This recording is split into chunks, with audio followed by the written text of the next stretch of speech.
Hey everybody, welcome back to the Anxiety Book Club. In episode 16, I discussed the personality trait of perfectionism with psychologist and professor Dr. Martin Antony. We discuss its definition, potential origins, how it manifests, how it can be very problematic, and how to treat it. I hope you enjoy today's episode. Thanks for listening.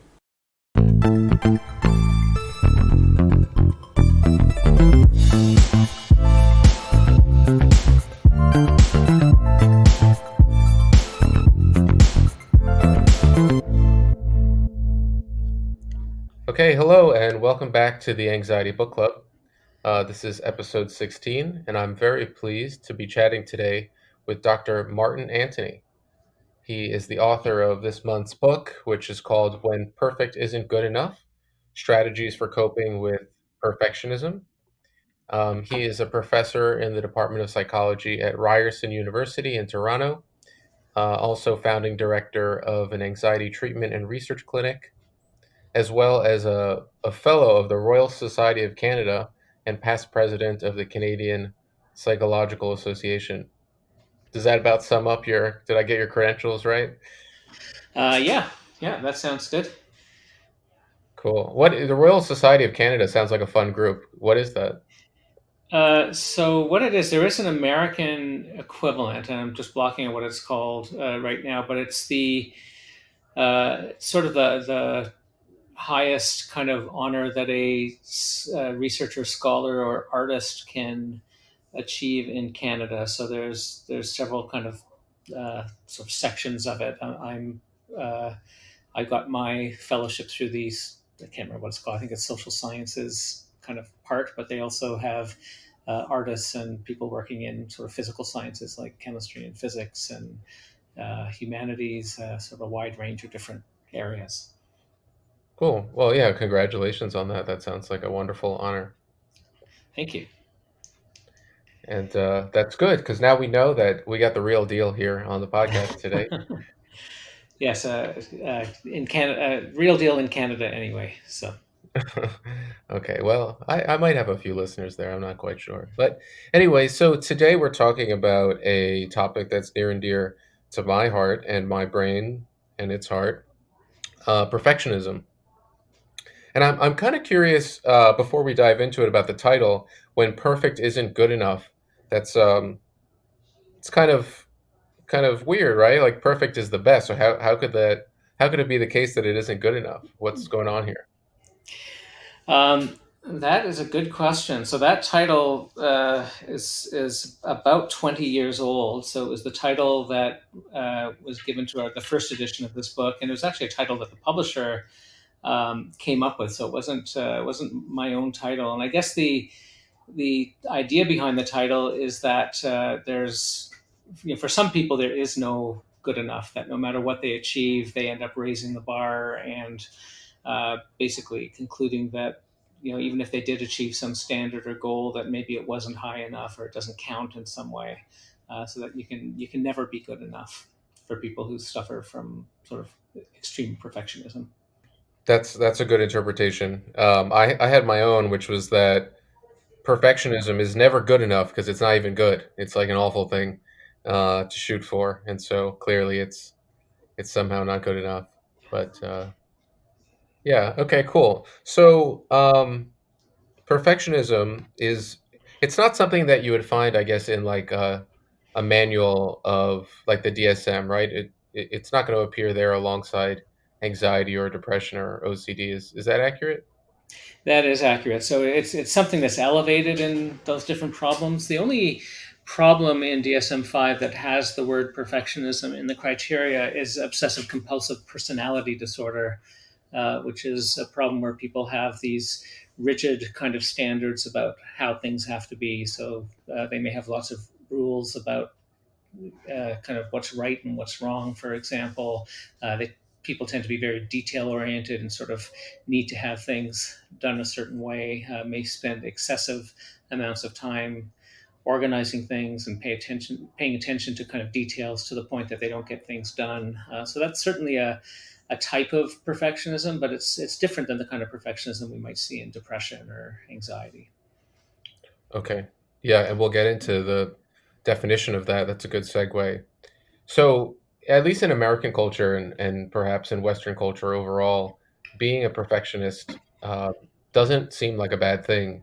There's many people who, I guess, famous people who claim that they're perfectionists or tell people that they're perfectionists, and it sort of aligns well with a hard worker, at least in some cases. So, what's the problem with it? Why would someone um, not think it's a good sort of character trait, and also maybe we can get a definition while you're at it. Sure. Yeah. So there's lots of different definitions. If you just look it up in the dictionary, it's basically a tendency to strive to be perfect. That would be perfectionism. Kind of having very high standards. So that in and of itself is not a problem.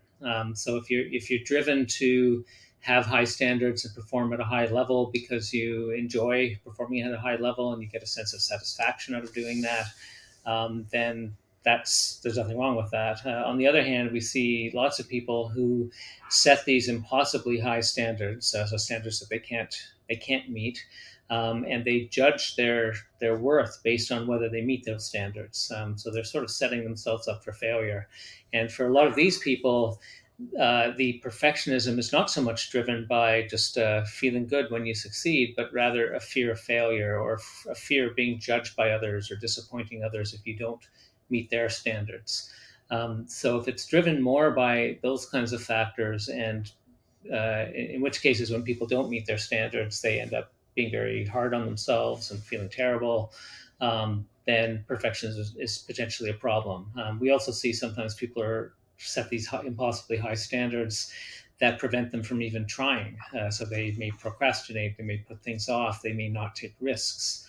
And as a result, they don't get done the things that they need to get done. And the perfectionism is clearly interfering with their lives. So we often think about sort of good perfectionism or adaptive perfectionism or healthy perfectionism, which is the kind that you were talking about, and also perfectionism that's impairing or unhealthy or maladaptive, and the two can coexist in the same person. So one person may be perfectionistic in their work to the extent that in a way that leads them to perform better in their work, but might have other domains in their life where the perfectionism is getting in the way, maybe in their relationships, for example. So it's complicated.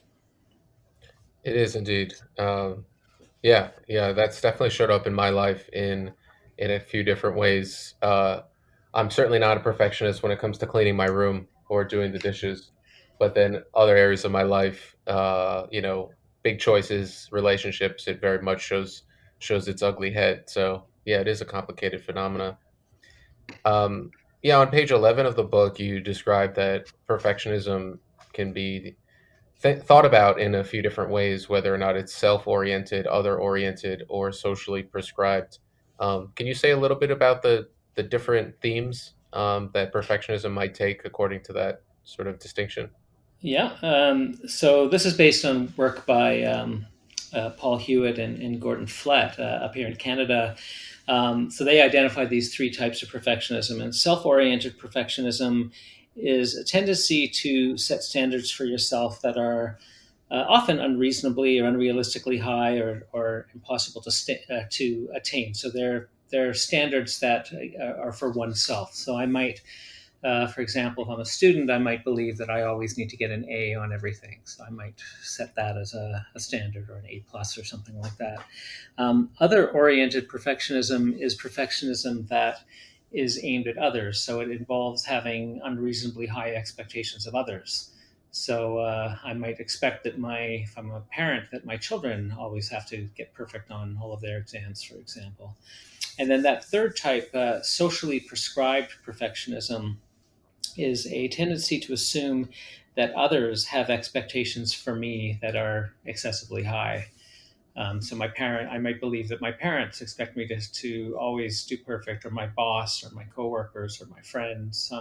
So it's really feeling external pressure that may or may not actually be there. And we find that of these three, all of these are sometimes associated with problems, but of these three, it's the socially prescribed perfectionism that tends to be most elevated in people with problems like anxiety and depression. Oh, interesting. So it's a for a lot of the population, it's a lot about the perceived judgments and pressures of, bosses and friends and coworkers and things like that. Is that what you're saying? Yeah, especially that kind of unhealthy kind of perfectionism. So we do like people with elevated self-oriented perfectionism, if they don't have those high expectations of others, are less likely. Again, that might be more that sort of healthy perfectionism that where people are just they're driven to succeed and do well, but it's not necessarily because they're afraid of failing or they are afraid of disappointing others. It's more internally driven. So that is less likely to be associated with problems like anxiety and depression, and that's that self-oriented perfectionism. But sometimes it is. There's certainly studies showing that it's kind of mixed findings there. So there's some studies, for example, in eating disorders showing elevated self-oriented perfectionism, and we do see that in other problems as well, depending on the study. There's sort of mixed findings, but the one that's most consistently found to be elevated in anxiety and depression is the socially prescribed perfectionism. Interesting. Well, at least anecdotally, I can tell you that as someone with anxiety and OCD and perfectionism about, um, performance and decision making, I had an awful time my first semester of college, um, not feeling able to read the many hundreds of pages of literature that they were prescribing to our freshman seminar every week. And even though I could have, made B pluses or A minuses in it, I dropped out of the course because I couldn't do all the reading. So that was clearly, at least in my estimation, some maladaptive form of self-oriented perfectionism. Yeah, yeah, yeah. No, that makes sense. One of the things I'm the director of our master's and PhD program in psychology, and one of the things I warn all of our students of the first day that they begin the program is that they're not going to be able to do all the reading, and they're not going to be able to get everything done that they need to get done. And one of the decisions they're going to need to make every day is, who are they going to disappoint that day? Mm. It's just the volume is just impossible. Um, and yet that's sort of standard in many graduate programs. Yeah, well, that's good advice. I appreciate that sentiment. I think perfectionism obviously is a problem, and it's a problem for a lot of people. And I know there's parts of the book where you did talk about this, but where do you is there any research to suggest where it comes from, or how people adopt these unreasonably high standards for themselves or for others?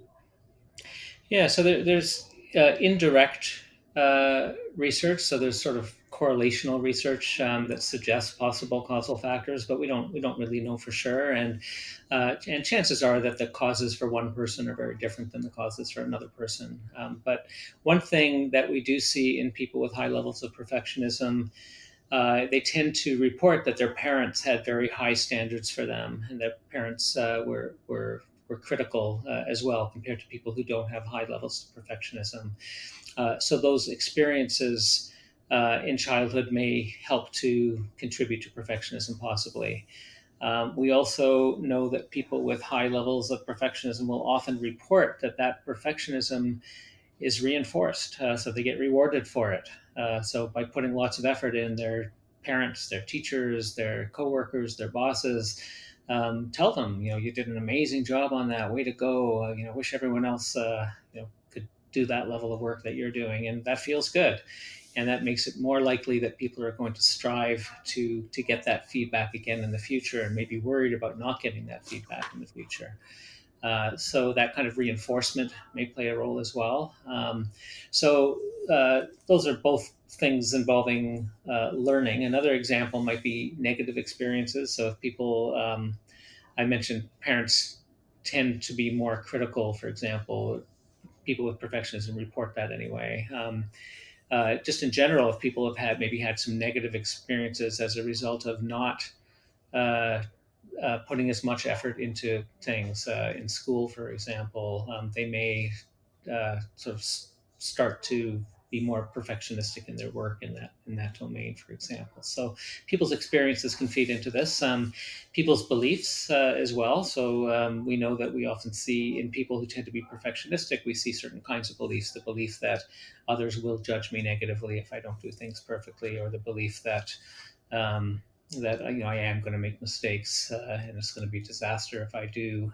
Those kinds of beliefs can contribute to perfectionism, and there are probably also biological factors that make people more susceptible to perfectionism than others. And we know that there's a little bit of research, for example, not much on genetic factors in perfectionism. And like other personality traits, perfectionism is at least moderately heritable. So there's an aspect of it that seems to be inherited.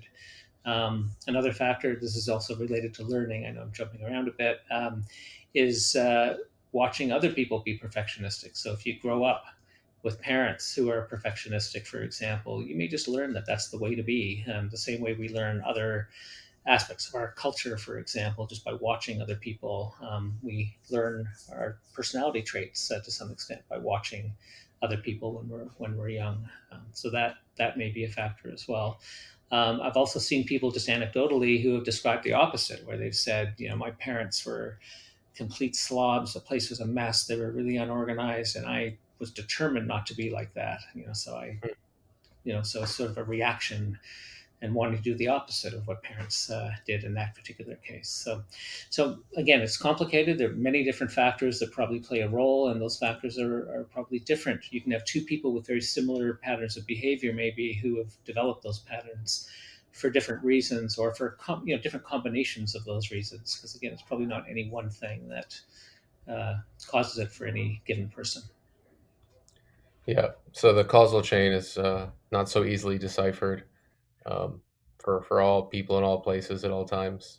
No, no, and the good thing is you don't always need to know what caused it to make changes. When we're trying to make changes, we're much more interested in what's keeping the problem going than maybe what originally caused it decades ago. Well, great, and that's a good segue because on page 12 you discuss um, gauging whether or not a belief about standards for performance is appropriate, whether it's in that category of sort of healthy perfectionism where you're responding to like excitement or joy for meeting high standards, or perhaps if it's out of fear. It seems that there's four ways in which we can look at a belief about our own performance or others' performance to figure out whether or not it's excessive. And the first one is excessiveness. Can the goal be met? The second one you've written here is accuracy. Is it true that I must meet this standard? Thirdly, the costs and benefits of holding on to such a standard. And then finally, the flexibility of it. Do you want to talk a little bit about those four different dimensions of a belief about um, personal standards? Yeah. So if you think of somebody who has sort of healthy high standards. I'm cheating a little bit. I just opened the book because it's a while since I. Where are the four? Let's see. So if you look on the second to last paragraph on page 12, um, Yeah, I see that. Yeah. Okay. Yeah. So I just want to make sure I hit on all four of those. So the appropriateness and the excessiveness are actually related. So one in terms of excessive, what I would define as excessive is whether the standard is sort of out of proportion to what the standards that most people might have. And in and of itself, having again these really high standards or excessive standards, that's not a problem. So if you set these really high bar and you try to achieve that, and probably most people who do extraordinary things initially set an excessively high standard and try to meet that. And many people don't meet those high standards, but some people may be able to do that. So when we think about elite athletes or people like Steve Jobs and Bill Gates and Elon Musk, and people who have done these extraordinary things in technology or business. These are all people who set these extremely high standards that most people probably couldn't meet, but they were able to meet those standards. And if they hadn't set them, that wouldn't have happened. So again, that in and of itself is not a problem. It's the last two, the costs, the relative costs and benefits of setting a standard is something to consider, and then the flexibility. So this is, if the costs of setting a standard are higher than any kind of benefits that you're getting out of that standard. So, for example, if you're setting it's really important for you to be in a relationship, but that individual has to meet all of these different kind of standards that you've set that are impossibly high, and as a result you're not able to be in a relationship because even when you're in one you're so critical of the other person that it doesn't last, for example, or anyone who might be a potential partner for a relationship you're automatically excluding. Then the costs of that high standard may be not worth the potential benefits from that standard. So that's something to reflect on. And again, any one individual may have some standards that are problematic and others that are not. It's not, the idea of treatment is not to get rid of all of your standards and let everything turn to chaos. It's rather to identify the ones that are causing problems for you and seeing if you can change those. The other thing is the flexibility that's really important. So for a lot of people who have more kind of healthy perfectionism, they might set these high standards. When things don't work out, they put it aside and they move on to something else. So they're not necessarily extremely sort of harsh on themselves or negative toward themselves. So you don't see that depression or anxiety that um, you might see otherwise. So those are some of the things to look for to help make that distinction. If you have a high standard, but if it doesn't work out, you're okay with that. You don't judge your self worth based on whether you've met that standard. Then that's likely not to be a problem. On the other hand, if that's not happening, then it may be a problem. Sure. Yeah. Thanks for cashing that out. I think that this rubric, especially the last two, are maybe really helpful, especially the cost benefit thing. Do you find that this theme that you discussed, which resonates with me about relationships, is that something that comes up or has come up a lot for you in your practice of people coming to you having perfectionistic ideas about relationships and suffering the costs of not being able to be in one given those standards? Um, it's something that comes up. So when you do research on perfectionism and you interview people and ask them about those kinds of things, it comes up. I suspect it comes up a lot in couple therapy where people are not getting along. That's not the work that I do. So my work is mostly focused on anxiety related problems. So I'm more likely to see people who are setting these sort of high standards for themselves and are very anxious because they're worried that they're not going to meet them in my own work. Hmm, got it. Thank you. Yeah. Um, so something else I want to discuss, another theme in the book is these perfectionistic thinking styles, and they sound to me a lot like the cognitive distortions you might find if you read, I guess, like a cognitive behavioral therapy textbook. But some of these were new to me, and I thought they were worth pointing out. So there's one called filtering. I'm on page 49 now, so Mm-hmm. Yeah. we move along. And it's a form of perfectionistic thinking where we selectively focus on and magnify negative details at the expense of other information, maybe neutral or positive. I'm editorializing a little bit here, but dismissing almost all of the details about a certain situation except for the negative ones, and focusing on that. Do you want to talk a little bit about filtering? Sure. Yeah. So that it's the term filtering is not used consistently across different cognitive behavior therapy books, but that idea of filtering is certainly described in most CBT books. It's often called other things, sometimes selective attention or selective abstraction. So when it tends to be selective in what you're attending to, so you're paying attention to information that's consistent with your beliefs. And we all tend to do this. So if you have strong political views, for example, you're going to watch whatever news channel tells you what you want to hear, and you're probably going to not watch things that tell you different things. You're going to pay more attention to information that's consistent with your beliefs. Social media is going to reinforce that as well by only sending you information that's sort of consistent with your beliefs. And the same thing happens in other domains other than politics. So in perfectionism, for example, if it's very important for people to be perfect, they have this belief that they have to meet these high standards, they're going to selectively attend to things that are most relevant to them, the sort of threat related information. So, for example, you might get a job evaluation that may be glowing overall, but there might be one little comment in that evaluation that maybe says that you're a little bit quiet in meetings or something. The perfectionist is going to kind of focus in on that one negative thing potentially and ignore everything else that's positive about that job evaluation. So that's essentially what we're referring to here when we talk about filtering.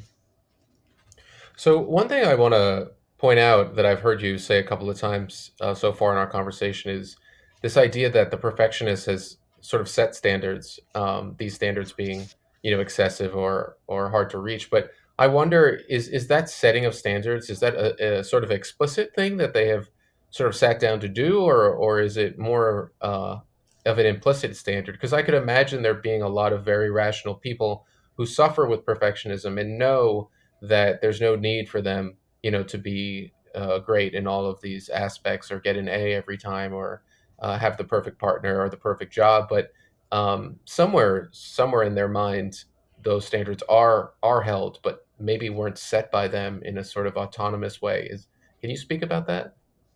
Yeah, I think you're right that often it's implicit, and it's not until people start reflecting that they will recognize these standards. And often it's not the perfectionism that brings people in to seek help. It's the depression or the anxiety or the eating disorder or whatever problem that they're having, maybe that's stemming from the perfectionism.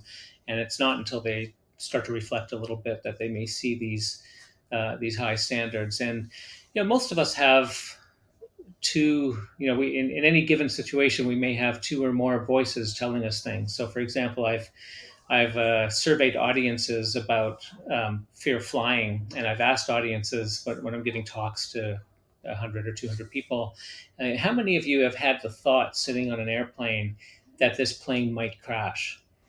And almost everybody puts up their hand. I know I've had that thought, and yet I'm not afraid of flying. And that's because I also have a voice telling me, yeah, it could crash, but it's probably not going to crash.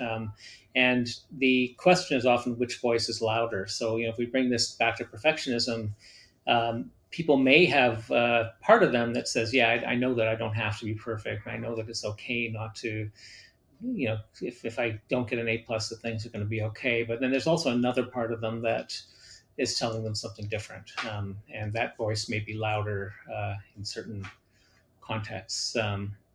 But to your point, though, people may not always. Um, Sometimes they're very aware of that voice, and sometimes it's more implicit or a little more diffuse, and they're worried about people judging them negatively or having being embarrassed by an outcome, but may not have identified exactly what the standard is that they're trying to meet. Hmm. So I wonder then, for the people whose standards are sort of implicitly set somewhere in their brains and isn't like rationally arrived at, um, once they become aware of that voice, or figure out that one of the voices in their head has set those standards, can that be a sort of a revelation to them, and then they can adapt to that, or if it's not something that they are kind of rationally stuck to, does just knowing that those standards exist in their heads, is that enough to help them begin like a successful course of treatment? Um, yeah, I think one step is helping people to identify the standards and the thoughts and the predictions that they're making, and then for some people, just recognizing that leads them to start thinking differently about the situation on their own. For other people, learning specific skills for how to change that kind of thinking is important. And it's not necessarily about lowering standards, because it's not a problem to have high standards. It's more changing how you respond when you don't meet those standards. Because we can't all. I'm always setting high standards in all kinds of things, and but there's just no time to meet them all. So how do you respond to not meeting standards in some ways is more important than what the standard was. Hmm. Cool. Yeah, and that'll be a good transition point. In a little bit, I want to get to how you fix all this, but I want to cover a couple of the other perfectionistic thinking styles that I think might be useful for some listeners. So I know there's one highlighted called probability overestimating or overestimation. And I think this is a scenario where someone's convinced they're going to fail an exam when all signs point to that not happening. I have a good friend that I've seen do this many times, and I'm always encouraging her that she's not going to fail the test, but somehow is convinced that that is going to be the eventuality. So, Yeah.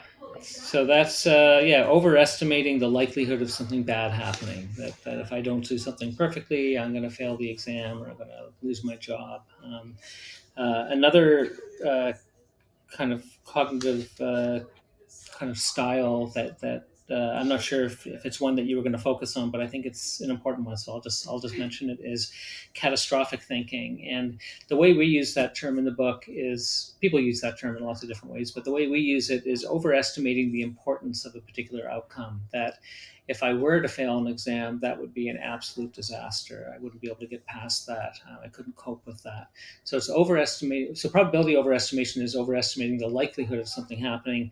Catastrophic thinking is overestimating how bad it would be if it were to happen, or the belief that I won't be able to cope if it does happen. okay, so they're really intimately related. Um, Yeah, I like that. That's interesting. Catastrophic thinking is actually my favorite one because it's the one that I do the most. I remember there's a list here where like there were examples of different catastrophic thinkings or thoughts, and I filled my own in. Where was it here?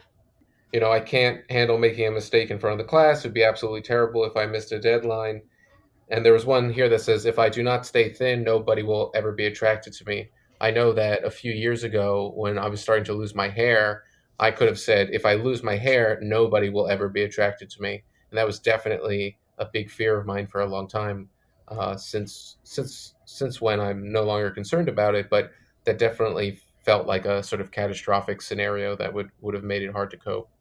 Yeah, yeah, and that's a common kind of fear amongst men, despite uh, despite not much evidence. Like if you look at the percentage of men who are married versus not, I'm sure I would think that hair loss is not a big factor in whether people get into relationships. Would be my guess. I'm guessing, as someone who's lost a lot of his hair, I'm guessing that that's the case. We'll have to do the statistical analysis. Maybe I'll put that in the Yes, footnotes. yes, Yeah. yeah, absolutely. So there's something called the paradox of perfectionism. Um, and I put it in bold because I wanted to ask you about that. I think it's on page 59. Do you remember? I'm sorry that I'm asking you about a book that you wrote such a long time ago, but it still Yeah, seems yeah, really relevant. So, yeah. No, not a problem. So I've got page 59. Yeah, I think it's the. Okay, so people who are perfectionists. Sorry, I should have been more prepared for that question. But people who are no. perfectionists often believe that in order to maintain order and control in their lives, they have to engage in various perfectionistic behaviors. And I described two different types of behaviors here. So some that are designed to help people meet their excessively high standards, and others that involve avoiding situations that might trigger that feeling like they need to be perfectionistic. And I yeah, so I think what I'm talking about here is especially those behaviors that lead people to avoid that perfectionism, which really drives people to be perfect. If it's paralyzing them and preventing them from doing what they need to do, it's actually preventing them from performing at a high level. So it's sort of like people who worry about the bills that are coming in, who it's just too anxiety provoking to think about the bills. They throw them into a drawer, um, and they feel some relief because they don't have to deal with it. They're actually increasing their likelihood of having to confront their financial stresses at a much higher level later by avoiding. Mhm. Um, so I think that's what I was talking about here. Right. So if their perfectionistic standard was to be really adept at managing their finances, because they have procrastinated for so long, they wind up being really bad at managing finances because of their perfectionistic worries. Yeah, they actually cause more problems for themselves than they would if they had just dealt with that stress earlier. There's an interesting study that was done. I think this was in the 1970s. It's a pretty old study, but it was very elegant. What they did is they had people first fill out a questionnaire measuring the fear of failure, which is very much related to perfectionism. And then they just gave them a basketball and told them to shoot the basketball into the net. And what they measured was how close people stood to the net. So they didn't tell them where to stand. They just said, take the ball and shoot it into the net. And what they found was that people who were very afraid of failing tended to stand either very, very close to the net, where they were guaranteed to get the ball into the net, or they would stand really, really far away.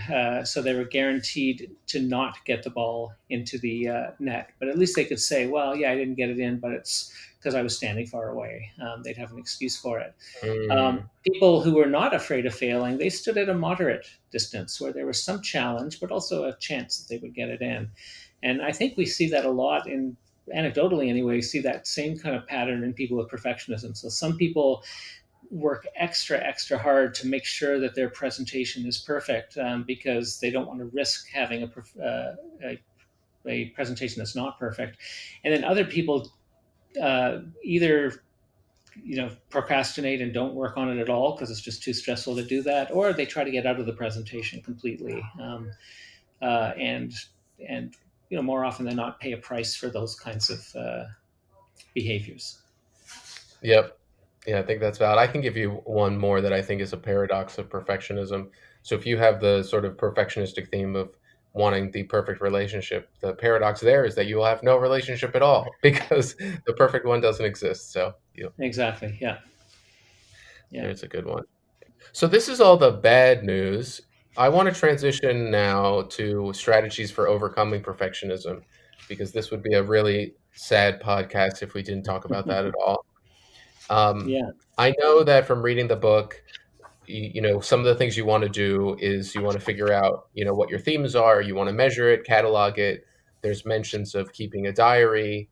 Um, in this diary, you might record events or thoughts related to perfectionism, fears or other emotions surrounding it, and then try to suggest maybe some alternative thoughts um, or other ways of looking at situations or mental events that have occurred. So, what is, I mean, I guess generally speaking, how do people overcome perfectionism, and then specifically through some of the things that you mentioned in the book, what are the nuts and bolts? Yeah. So the first set of strategies that we talk about are cognitive strategies, and these involve challenging perfectionistic thinking. So most of us tend to believe that our thoughts are true, and it's hard to kind of shift your thinking when you assume that your thoughts are true. The other thing that we do, as you mentioned earlier, is we tend to attend to things selectively. So we may believe something, but then we may only pay attention to things that confirm those beliefs, which make it even harder to change one's beliefs. So, one of the things we encourage people to do is to identify those negative kind of thoughts, perfectionistic thoughts, depressive thoughts, anxiety-related thoughts, to kind of make a note of what they are, and rather than assuming they're true, to begin to question those.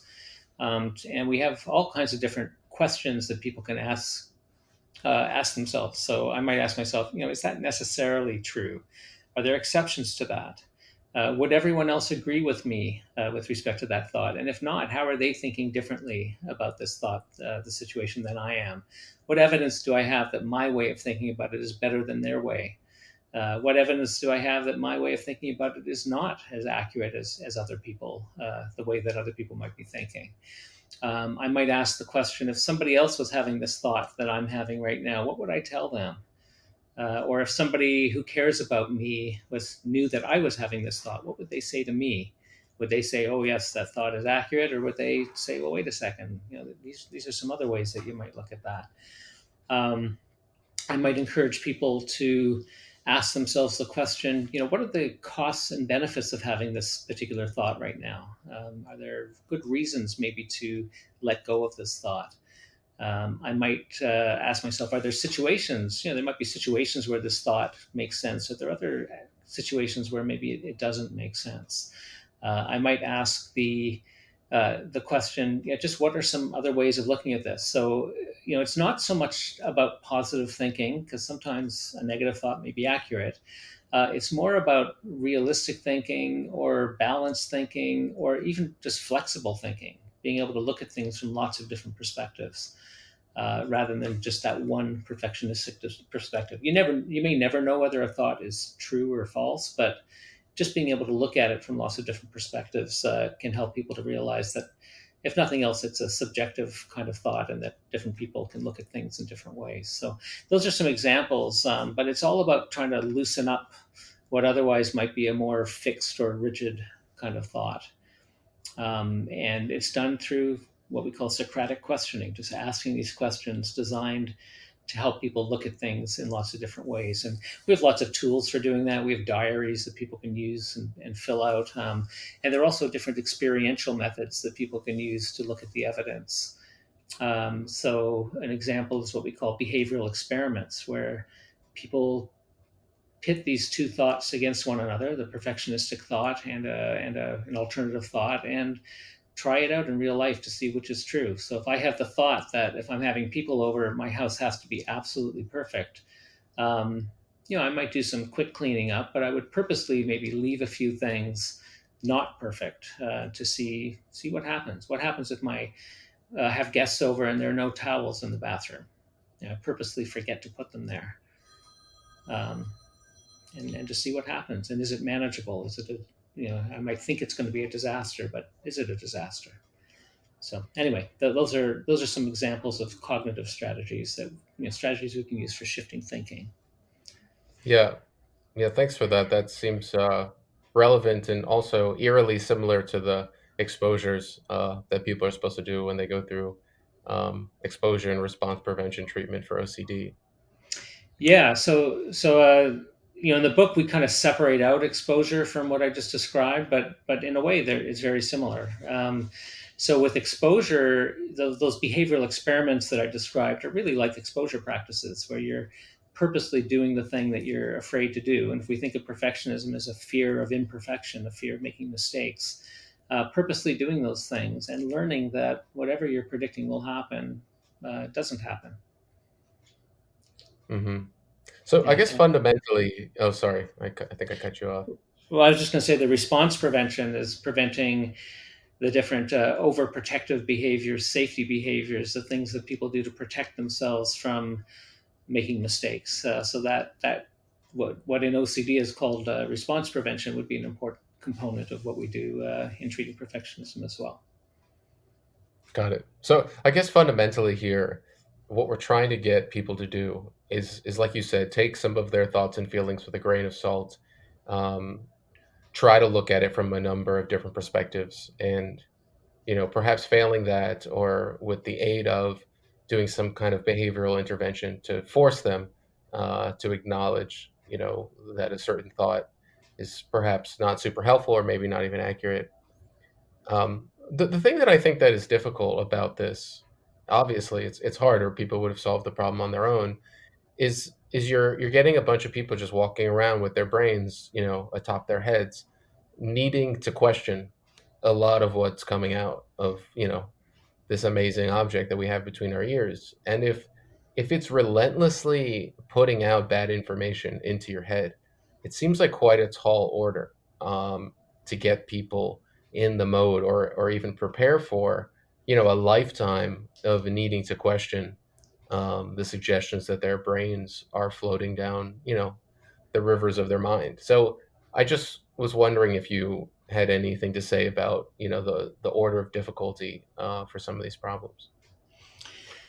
Well, it varies, So a lot of people, I would say, get partial benefit from doing this kind of work. So it's not like they go from being a really extreme kind of perfectionist to being sort of a happy-go-lucky person who doesn't have a care in the world. So to the other extreme. So for most people, what we see is that it's better than it was. So instead of interfering at a high level in their work or in their relationships, it interferes sometimes. It's not as bad and it doesn't last as long as maybe it did in the past.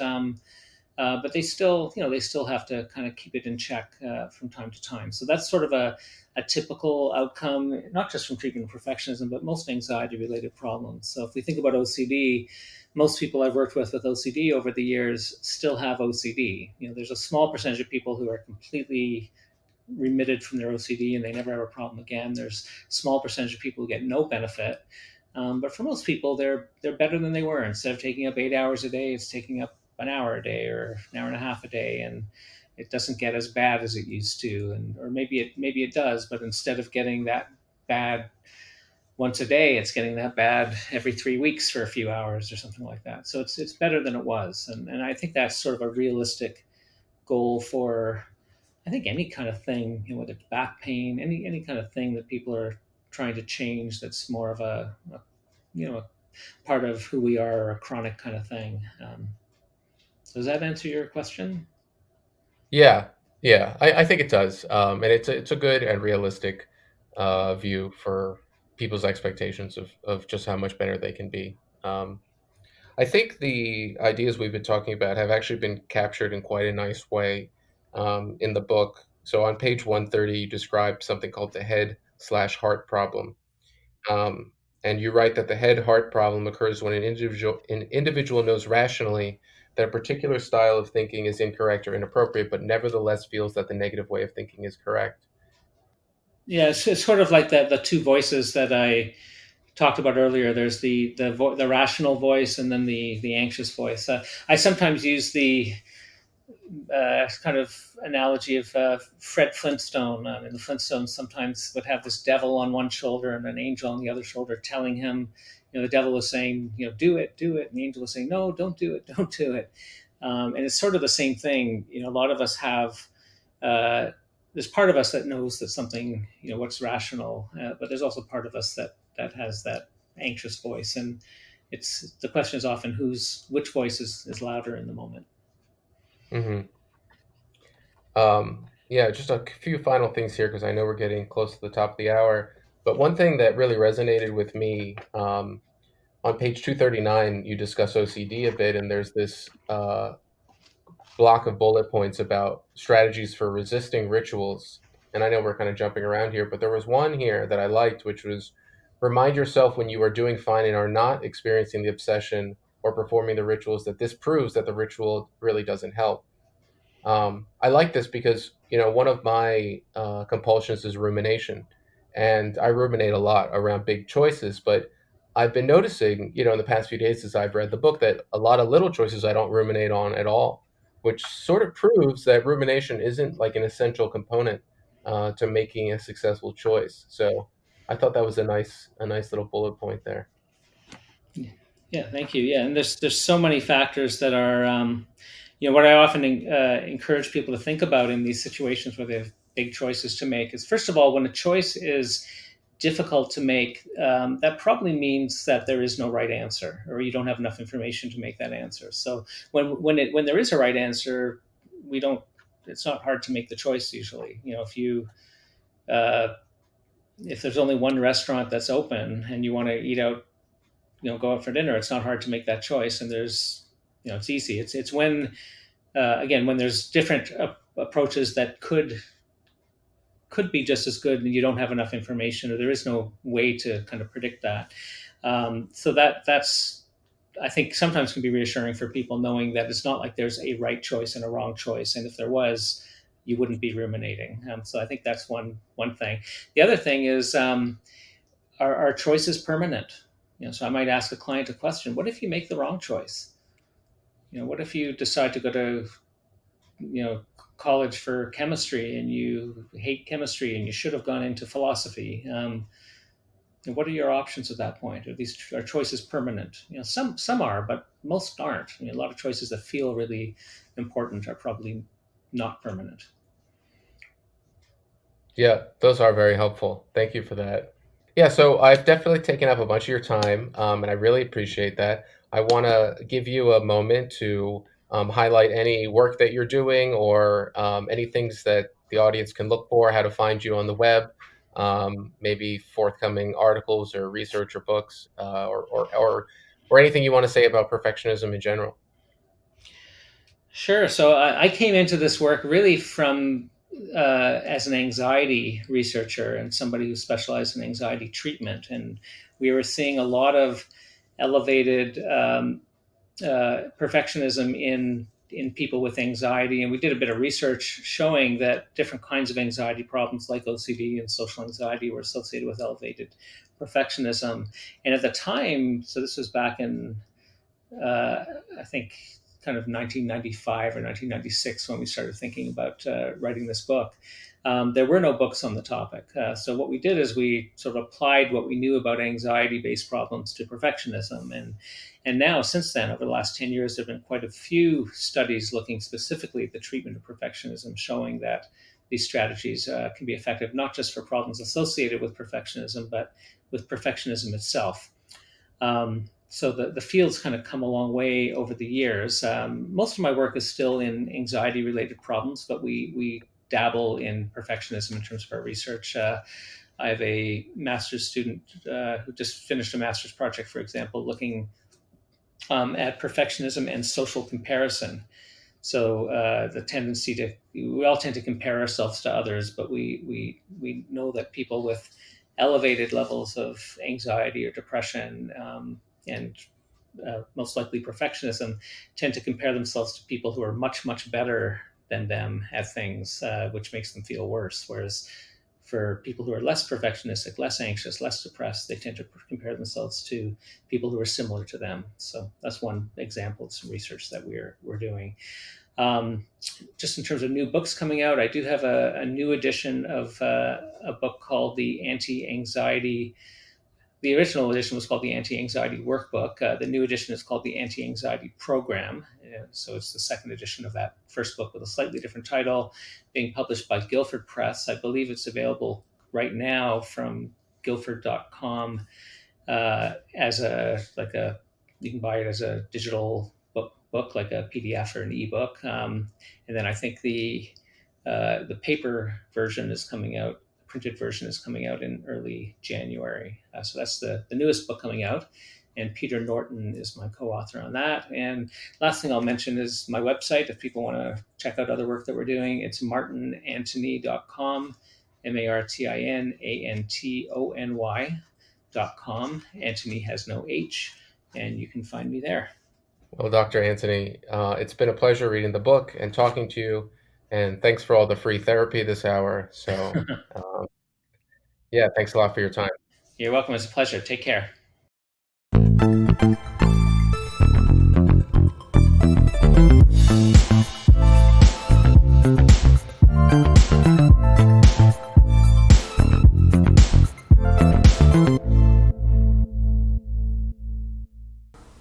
So that's it.